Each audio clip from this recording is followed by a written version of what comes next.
Contam para você que o despertar espiritual se resume a tranquilidade, luminosidade e elevação transcendental. Jung encontrou exatamente o contrário disso. A etapa final não tem nada a ver com tornar-se sagrado, tem a ver com tornar-se completo. E isso apavora a mente humana mais do que qualquer outra coisa. Essa transformação exige um sacrifício que a maioria das pessoas se recusa a fazer. Não o sacrifício dos seus vícios ou do seu ego, mas o sacrifício da própria inocência. A maior parte dos buscadores para no que traz conforto. Eles meditam, praticam gratidão, cercam-se de afirmações positivas. Confundem a etapa estética com a verdadeira jornada. Jung nomeou isso de desvio espiritual antes mesmo do termo existir.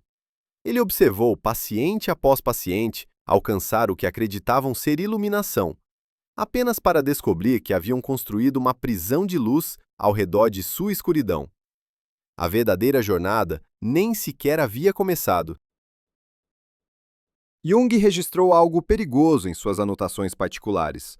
Alguns pacientes atravessaram até a etapa final, outros desmoronaram completamente. A diferença não estava na inteligência ou na força de vontade. Estava na capacidade de suportar o que ele chamou de grande desespero. O instante em que sua vida inteira deixa de fazer sentido. Quando toda conquista parece vazia. Quando todo relacionamento se revela como atuação. Isso não é depressão. É despertar para o fato de que você tem vivido a vida de outra pessoa.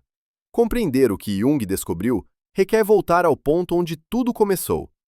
Em sua prática clínica em Zurique, Jung encontrou indivíduos que haviam feito tudo corretamente, tinham carreiras bem-sucedidas, tinham famílias amorosas, haviam seguido cada regra que a sociedade lhes deu.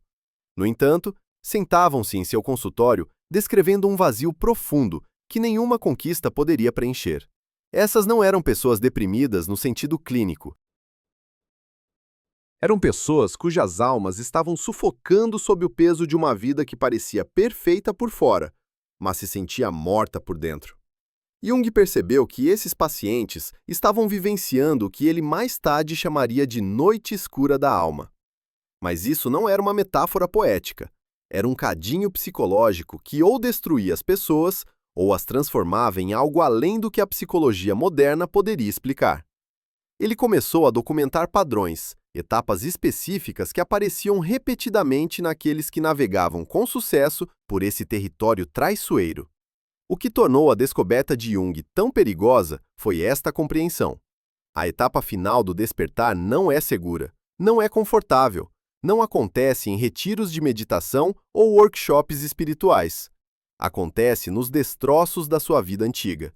Acontece quando tudo que você construiu desmorona.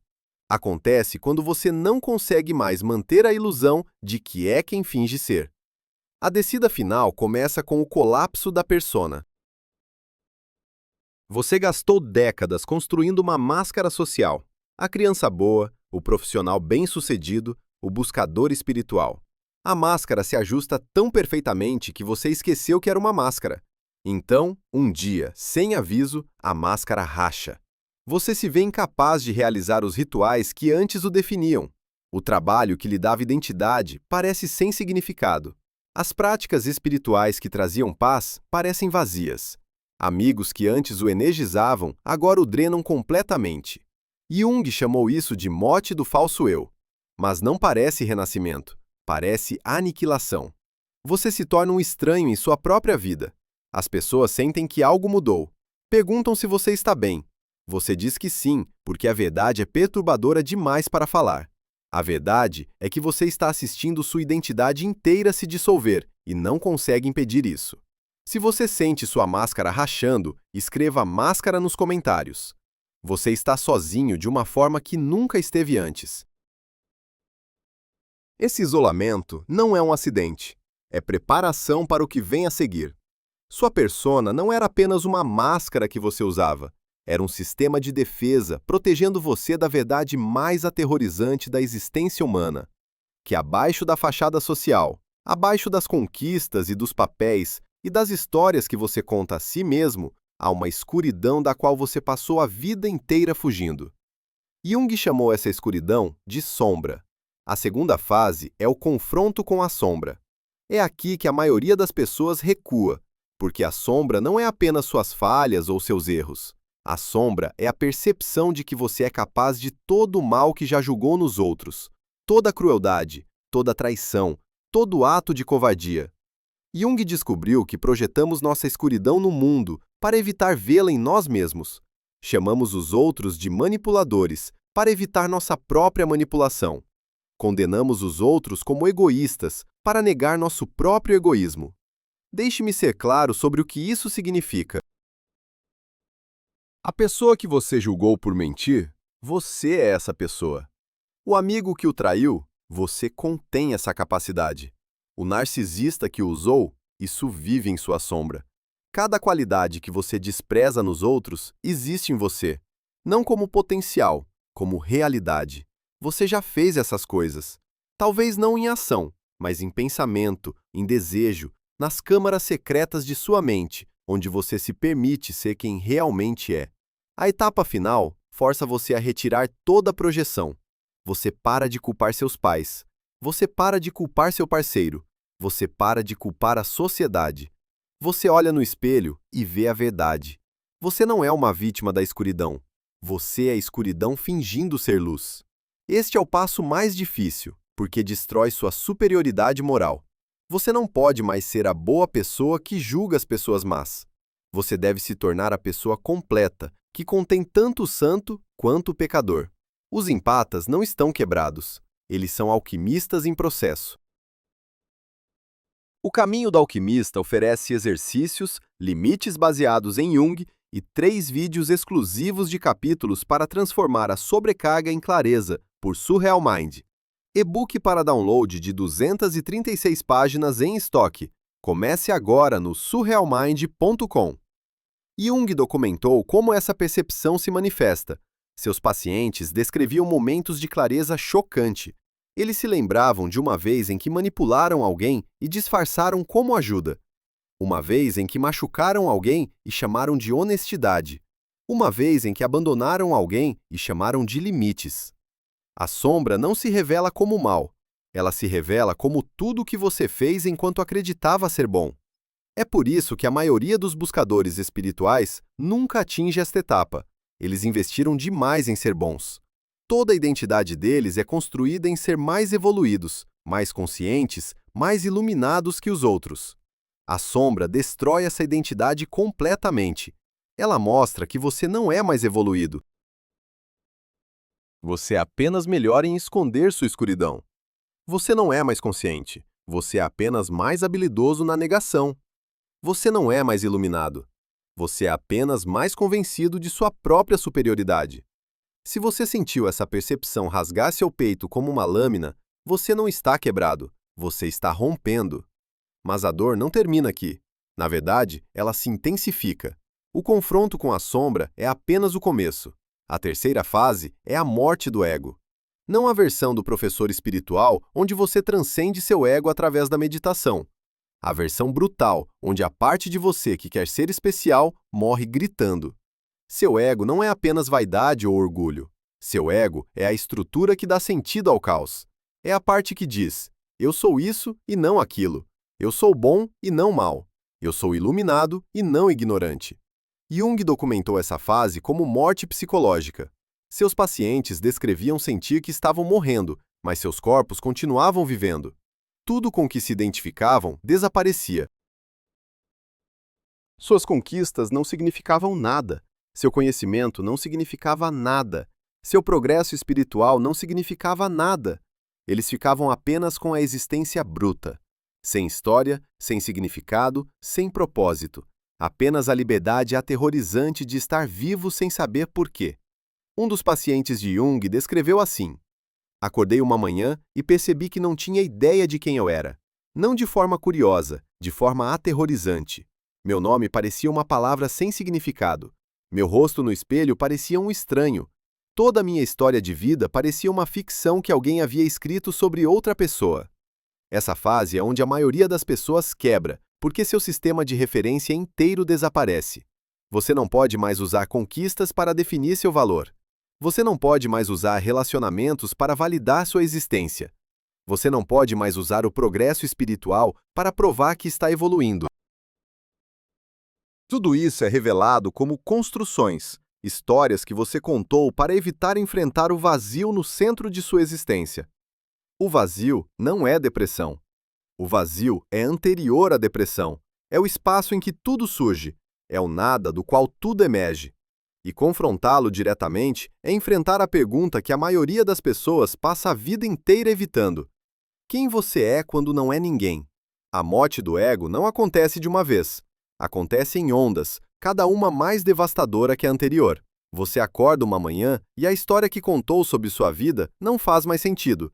Você olha para seus pertences e eles parecem objetos aleatórios, sem conexão com qualquer identidade. Você interage com pessoas que conhece há anos e, de repente, percebe que não as conhece de jeito nenhum. Todas as suas interações foram performances, roteiros que você memorizou para evitar o silêncio terrível de não ter nada a dizer. Jung chamou isso de dissolução do ego, mas a palavra dissolução não captura o terror. Parece violento, como ser despedaçado de dentro para fora. Parece que seu próprio ser está se desintegrando e não há nada que você possa fazer para impedir. E aqui está a verdade que ninguém conta. Não há nada que você possa fazer para impedir. Essa fase não pode ser apressada, não pode ser pulada, não pode ser medicada. Ela deve ser vivida completamente. Cada pensamento deve ser desconstruído. Cada crença deve ser questionada. Cada identidade deve ser destruída. Você deve passar pelo fogo e deixar queimar tudo que não é você, até que apenas a verdade permaneça. Mas aqui está o problema. Quando tudo queima, você descobre que não há nada restante. Não há eu verdadeiro esperando por baixo da máscara. Há apenas consciência, vazia, sem forma, sem propósito. E essa percepção é mais aterrorizante do que qualquer sofrimento. Porque o sofrimento, pelo menos, lhe dá algo para se identificar. A morte do ego deixa você sem nada, nem mesmo o sofrimento para se agarrar. Depois que o ego morre, você entra na quarta fase, que Jung chamou de união dos opostos. Isso não é sobre equilíbrio, isso é sobre reconhecer que os opostos nunca estiveram separados. Você não é luz lutando contra a escuridão. Você é tanto a luz quanto a escuridão simultaneamente. Você não é o bem combatendo o mal. Você é o campo de batalha onde ambos existem. Jung descobriu algo que a maioria das tradições espirituais ignora. A iluminação não é sobre transcender a escuridão. É sobre reconhecer que você é a escuridão. Não metaforicamente, literalmente. Cada pensamento perturbado que você já teve, você é isso. Cada impulso cruel que você já sentiu, você é isso. Cada desejo destrutivo que você já entreteve, você é isso. E você também é tudo oposto. Você é a compaixão e a crueldade. Você é a criação e a destruição. Você é o amor e o ódio. Você não escolhe entre eles. Você os contém todos. Essa percepção destrói a necessidade de ser bom. Quando você aceita que contém toda a atrocidade, não pode mais fingir superioridade moral. Quando você reconhece que é capaz de todo ato de bondade, não pode mais fingir que é especial. Você simplesmente é. E no simples ser, algo muda. Você para de tentar se tornar algo. Você para de tentar se melhorar. Você para de tentar transcender. Você descansa na totalidade do que você é. E nesse descanso, a guerra interior termina. Não porque você ganhou, porque você percebeu que nunca houve guerra. Houve apenas você lutando contra você mesmo. A união dos opostos não traz paz no sentido que as pessoas esperam. Traz integridade. Você não se sente mais dividido. Você não se sente mais puxado em direções opostas. Você contém multiplicidade sem conflito. Pode sentir amor e raiva pela mesma pessoa sem contradição.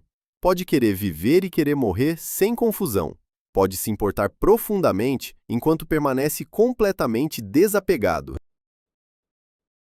Pessoas que alcançam essa fase descrevem uma espécie de solidão que não é solidão.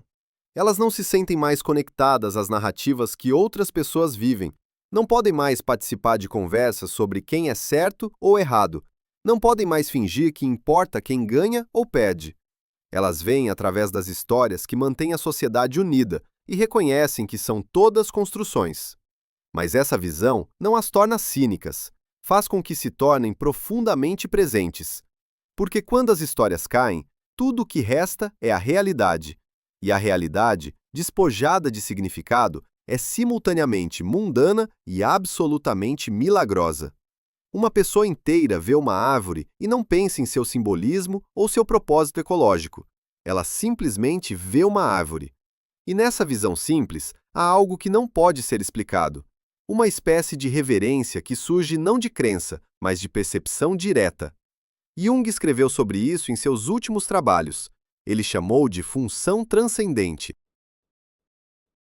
A capacidade de existir além das dualidades que torturam a mente humana. Certo e errado, bom e mal, sagrado e profano. Nenhum desses conceitos se mantém quando você alcançou a união dos opostos. Você os vê como mapas, não como território. Úteis para a navegação, mas não confundidos com a realidade real. Aqui está o que essa transformação parece na vida diária. Uma pessoa inteira não tenta controlar os outros porque sabe que o controle é ilusão. Ela não tenta se corrigir porque percebe que não há nada para consertar. Ela não busca validação porque não precisa de ninguém para confirmar sua existência. Ela simplesmente vive. E nessa vida simples, há uma liberdade que a maioria das pessoas nunca experimenta. A liberdade de não precisar ser nada além do que você é. Pessoas inteiras assustam pessoas fragmentadas. Elas não seguem os roteiros sociais. Não participam de jogos de poder. Não ficam impressionadas com status ou conquistas. Elas veem através das performances porque já desistiram das suas próprias. Isso as torna impossíveis de manipular. Você não pode usar culpa nelas porque elas aceitaram sua culpa. Você não pode usar vergonha nelas porque elas abraçaram sua vergonha. Você não pode usar medo nelas porque elas já enfrentaram o medo mais profundo. A aniquilação do eu. Em relacionamentos, pessoas inteiras são perturbadoras. Elas não precisam de você, então sua presença é escolhida, não compulsiva. Elas veem suas sombras imediatamente, então você não pode esconder quem você é. Elas não julgam suas trevas porque reconhecem suas próprias. Isso cria um tipo de intimidade que a maioria das pessoas evita. Intimidade real, onde você é visto completamente e amado não apesar de sua escuridão, mas incluindo ela. Pessoas inteiras não mantêm amizades que são performances. Elas não mantêm empregos que exigem sacrifício de si mesmas. Elas não mantêm conexões que são puramente transacionais. Namoro se torna bizarro porque elas veem através de cada performance nos primeiros 5 minutos. Elas sabem quem você é por baixo de sua apresentação e não precisam que você seja nada além disso. Uma pessoa inteira não está tentando transcender sua humanidade. Ela a aceitou completamente. Ela sabe que é egoísta e generosa, cruel e compassiva, sábia e tola. Ela não tenta ser apenas as partes boas, ela possui tudo isso. Essa posse cria um tipo de poder que não pode ser ensinado ou fingido. É o poder de ser real em um mundo que recompensa a atuação. Se você escolhe ser real em vez de ser agradável, escreva real nos comentários. Esta é a transformação que a maioria dos buscadores evita, porque ser completo significa desistir da identidade de ser uma boa pessoa. Significa aceitar que você contém assassinato e santidade, traição e lealdade, covardia e coragem. Você não é um ou outro, você é a tensão entre opostos. Isso o torna imprevisível, torna você ingovernável, torna você livre. Mas Jung descobriu algo ainda mais profundo, que pessoas que alcançaram essa etapa final pararam de se importar com o despertar, pararam de se importar com iluminação, pararam de se importar em ser especiais ou evoluídas ou diferentes dos outros. Elas simplesmente eram. Elas existiam sem precisar que a existência significasse algo. Elas viviam sem precisar que a vida tivesse propósito. Elas amavam sem precisar que o amor durasse para sempre. A etapa final é o retorno. Depois da descida na escuridão, depois da morte do ego, depois da união dos opostos, você volta ao mundo, mas não é a pessoa que partiu. Jung descreveu isso como o retorno do herói. Mas o herói não é celebrado. O herói é temido, porque você agora vê o que os outros não podem ver. Você sente o que os outros não podem sentir. Você sabe o que os outros se recusam a saber. Você é calmo no caos porque esteve no fundo. Você é perigoso da melhor forma, porque não pode ser ameaçado com perda. Você já perdeu tudo. Você não pode ser seduzido pelo poder porque sabe que o poder é ilusão. Você não pode ser corrompido pelo prazer, porque sabe que o prazer é temporário. Você se tornou o que o empata desperto se torna. Impossível de manipular, impossível de controlar, impossível de quebrar. A luta para não porque você se consertou, mas porque você se aceitou. Você não luta mais contra a sombra. Você não nega a escuridão. Você a integra. Você se torna ela. E ao se tornar ela, você a transcende. Este é o paradoxo que Jung descobriu. A única maneira de se tornar luz é se tornar escuridão primeiro. A única maneira de se tornar completo é se estilhaçar completamente. A única maneira de despertar é morrer enquanto ainda respira. Pessoas que alcançam essa etapa descrevem uma paz estranha. Não a paz de ter tudo resolvido, a paz de saber que você nunca resolverá. Não a paz de alcançar a iluminação, a paz de perceber que não há nada a alcançar. Não a paz de se tornar completo. A paz de perceber que você sempre foi completo, e a fragmentação era apenas uma história. Jung escreveu que o privilégio de uma vida é se tornar quem você realmente é. Mas ele sabia o custo. A maioria das pessoas nunca pagará. Elas viverão e morrerão na persona. Elas projetarão sua sombra até seu último suspiro. Elas se agarrarão ao seu ego mesmo enquanto ele a sufoca. Elas nunca alcançarão a etapa final, porque a etapa final requer algo que a maioria dos humanos não consegue dar: a disposição de ser ninguém, a coragem de ser nada, a força de deixar tudo o que você pensou que era, morrer para que tudo o que você realmente é possa nascer. Esse caminho não é para muitos. É para os poucos que não podem voltar atrás, aqueles que viram demais, aqueles que sentiram profundamente demais, aqueles que não podem mais fingir. Se você está lendo isso e seu peito está apertado, você é um deles. Você está na descida. Você está no escurecimento. Você está na morte que precede o renascimento. Deixe-me contar o que Jung nunca escreveu em seus trabalhos publicados, mas registrou em seus diários privados. Ele passou por esse processo ele mesmo. Seu confronto com o inconsciente de 1913 a 1919 foi sua própria descida na etapa final. Ele documentou visões e sonhos que teriam feito com que o internassem em um asilo se ele os tivesse compartilhado publicamente. Ele experimentou a morte de sua identidade profissional, a dissolução de seu ego, a liberdade aterrorizante de não saber mais quem ele era, e ele voltou mudado. Se você ler o trabalho de Jung antes e depois de sua noite escura, você pode sentir a diferença. Antes, ele era um psicólogo brilhante. Depois, ele era outra coisa. Um místico, um profeta, um homem que tinha ido ao submundo e retornado com conhecimento que não podia ser falado diretamente. Ele passou o resto de sua vida tentando criar mapas para os outros, tentando deixar migalhas de pão para que aqueles que seguissem não se sentissem tão sozinhos na escuridão. Mas ele sabia a verdade. A etapa final não pode ser ensinada, só pode ser vivida. Nenhum livro pode preparar você. E nenhum professor pode guiar você. Nenhuma técnica pode encurtar o processo. Você deve passar por isso sozinho. Você deve sentir o terror sozinho. Você deve morrer sozinho. E você deve estar disposto a fazer isso sem nenhuma garantia de que voltará. Você não está quebrado. Você não está falhando. Você não está regredindo. Você está passando pela etapa final. A etapa que a maioria das pessoas nunca alcança. A etapa que Jung chamou de individuação. A etapa onde você para de ser quem disseram para você ser e se torna quem você realmente é. Esta é a jornada mais perigosa, porque não há mapa. Não há guru que possa caminhar por você. Há apenas você e a escuridão. E a lenta percepção aterrorizante de que a escuridão é você. Mas do outro lado dessa escuridão, há algo que a maioria das pessoas nunca experimenta: liberdade. Liberdade real. Não a liberdade de fazer o que você quer, A liberdade de ser o que você é, sem desculpas, sem explicações, sem precisar que alguém entenda. Você se torna a coisa que Jung passou a vida inteira tentando explicar.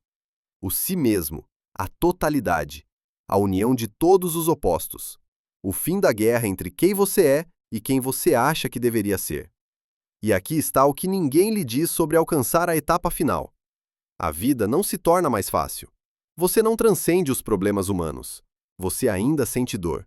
Você ainda experimenta perda. Você ainda fica com raiva, triste e com medo. Mas sua relação com essas experiências se transforma completamente. Você não está mais identificado com elas. Você as sente plenamente sem se tornar elas. Você experimenta emoções como o clima passando, intensas, reais, temporárias. A pessoa individuada não desvia da dor com conceitos espirituais. Ela a sente completamente.